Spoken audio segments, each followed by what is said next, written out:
Hi guys, Kaushalendra Kumar का अभिवादन स्वीकार कीजिए और हम चलते हैं कलकत्ता एयरपोर्ट से पोर्ट ब्लेयर की ओर सेलुलर जेल देखने। पोर्ट ब्लेयर एयरपोर्ट से 500 मीटर की दूरी पर ये रहा हमारा होटल स्वेनाहा। यहाँ हम रुकते हैं और फ्रेश होकर यहाँ से हम सेलुलर जेल देखने के लिए निकलेंगे। सेलुलर जेल में 2 कार्यक्रम देखना है। पहले दिन में सेलुलर जेल घूमना है, फिर रात में नाइट शो देखना है। और ये हम सेलुलर जेल के गेट पर आ गए हैं। यहाँ हम टिकट लेंगे और उसके बाद अंदर जाएंगे। ये सामने रहा टिकट काउंटर और ये रहा हमारा टिकट। और ये सामने पीपल का ब्रिज देख रहे हैं। ये शुरुआती दौर से है, जब सेलुलर जेल का निर्माण शुरू हुआ था तब से अब तक ये पीपल का पेड़ ज्यों का त्यों खड़ा है। सबसे पहले हम इस काले पानी की धरती को नमन करते हैं और ये पीपल के पेड़ को भी हम बारंबार नमन करते हैं, जो कि सारे क्रांतिकारी और शहीदों पर हुए अत्याचारों का साक्षात गवाह बनकर अब तक खड़ा है। अमर शहीदों के याद में सदैव जलते इस अमर ज्योति को भी हमारा शत शत नमन है। इस जेल का निर्माण 1906 में अंग्रेज़ों के द्वारा किया गया था। स्वतंत्रता संग्राम से जुड़े कैदियों को रखने के लिए इस जेल में लगभग 693 कोठरियाँ थी उस समय। अब जेल का भ्रमण आप 9 AM से लेकर 5 PM तक दिन में कर सकते हैं और संध्या के समय में लाइट एंड साउंड शो का आयोजन किया जाता है। लाइट और साउंड शो को अवश्य देखें, जिससे आपको बहुत सी जानकारियाँ मिलेगी। और ये रहा फांसी घर दाहिने साइड में। यहाँ क्रांतिकारियों को फांसी दी जाती थी। इस जेल का निर्माण का उद्देश्य ही था अंग्रेज़ों का कि स्वतंत्रता संग्राम से जुड़े क्रांतिकारियों को देश से दूर ऐसी जगह रखा जाए जिससे कि उनका संपर्क सभी से कट जाए। और ये फांसी घर का नीचे का हिस्सा है। और अब हम चलते हैं बैरक की ओर।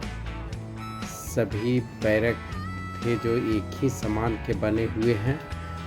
इस जेल के मुख्य बंदियों में नाम लिया जाता है सरदार सिंह का, दीवान सिंह, योगेंद्र शुक्ला, टुकेश्वर दत्त, सदानंद चंद्र चटर्जी, विनायक सावरकर, अल्लामा फजल, सुधांशु दास गुप्ता आदि ऐसे बहुत सारे क्रांतिकारी हैं जिन्हें इस जेल में रखा गया था। हम ऊपर की ओर जा रहे हैं। यहाँ देखिए सभी क्रांतिकारियों का नाम लिखा हुआ है।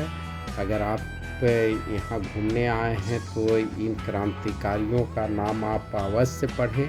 यहाँ पर आप अपना आधा घंटा समय व्यतीत करें और ऐसे लोग 10-12 नाम को ही जानते हैं, लेकिन यहाँ पर आने के बाद आपको पता चलेगा कि 1-2 नहीं सैकड़ों क्रांतिकारी थे जिन्होंने अपना जीवन का बहुमूल्य समय काला पानी में बिताया देश को आज़ाद करने के लिए। और उन सभी क्रांतिकारियों का यहाँ नाम लगा हुआ है। अगर आप भारतीय हैं तो हमारा आग्रह है कि इस काला पानी जेल की तीर्थ यात्रा आप अवश्य एक बार कम से कम ज़रूर करें। यहाँ से अब आप जाएंगे तो आप लोगों को बताएंगे कि सेलुलर जेल यानी काला पानी में बिताने वाले 1-2 क्रांतिकारी नहीं थे, सैकड़ों क्रांतिकारी थे और सभी राज्यों के थे, जिनके बारे में आप विस्तार से लोगों को बता सकेंगे। अब हम जेल में आगे चलते हैं।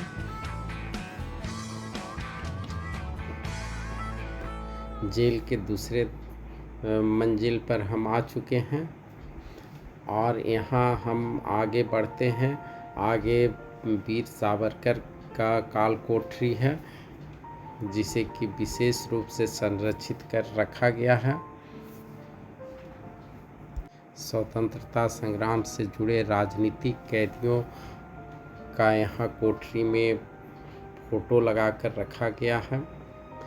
यहाँ देखिए आगे हम जाते हैं और आगे शायद सावरकर की कोठरी है। लोगों का भीड़ लगा हुआ है यहाँ पर देखने के लिए।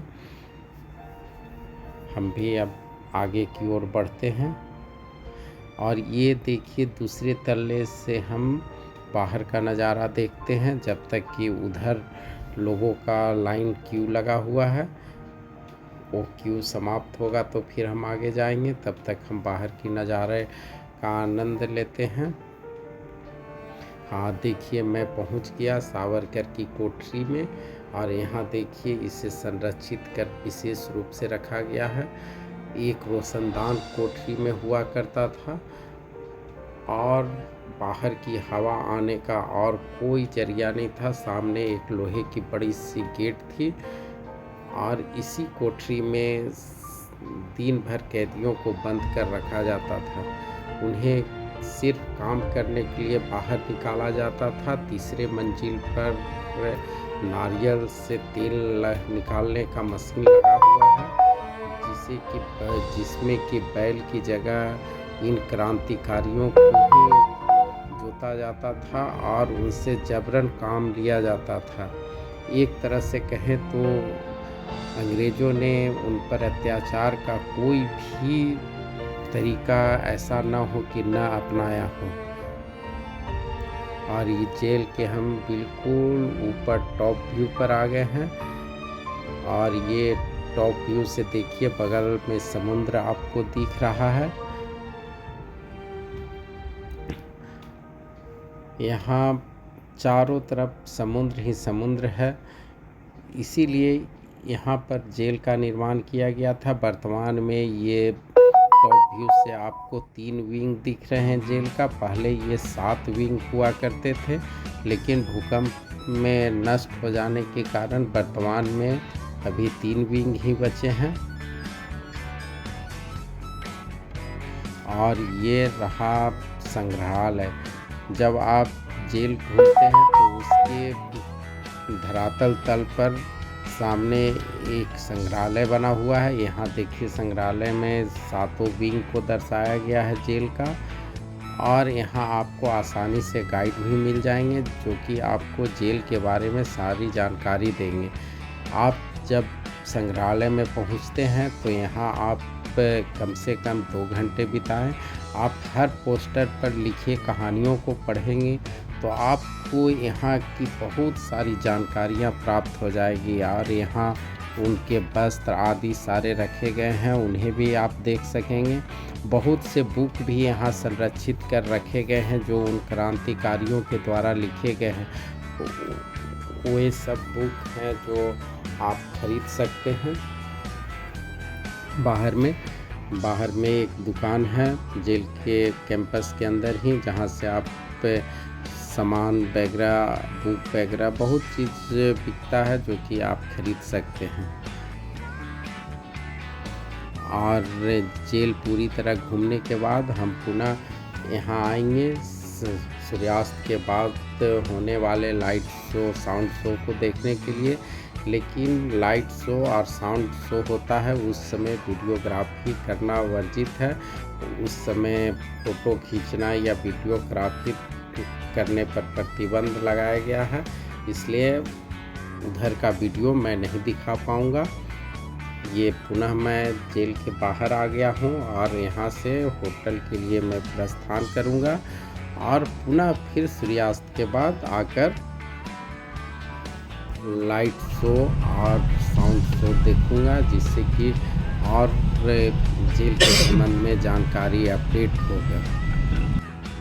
यहाँ घूमने के बाद आपको ऐसा लगेगा कि किन परिस्थितियों में हमें आज़ादी मिली है, यहाँ क्रांतिकारियों ने क्या क्या खोया और तब ये आज़ादी प्राप्त हुई। हम पुनः सेलुलर जेल पहुंच गए हैं लाइट शो देखने के लिए, और यहाँ मैं संध्या का लाइट शो देखेंगे। अंदर में वीडियोग्राफी करना वर्जित है, इसलिए अंदर का वीडियो हम नहीं दिखा पाएंगे। लाइट और साउंड शो देखने के बाद हम बाहर आ चुके हैं गेट पर, और ये सेलुलर जेल का रात का सीन देखिए। बगल में ये वीर सावरकर पार्क है जहां हमने फ़ोटो क्लिक किया। उसके बाद हम अपने होटल की ओर प्रस्थान किए, और बगल में गन्ने का जूस मिल रहा था जहां कि हमने गन्ने का जूस पिया। हमारा ये वीडियो आपको अच्छा लगा हो तो लाइक करेंगे, सब्सक्राइब करेंगे और कमेंट अवश्य करेंगे। आपके हर कमेंट का मुझे इंतज़ार रहता है। फिर मिलते हैं अगले ब्लॉग में। Bye bye.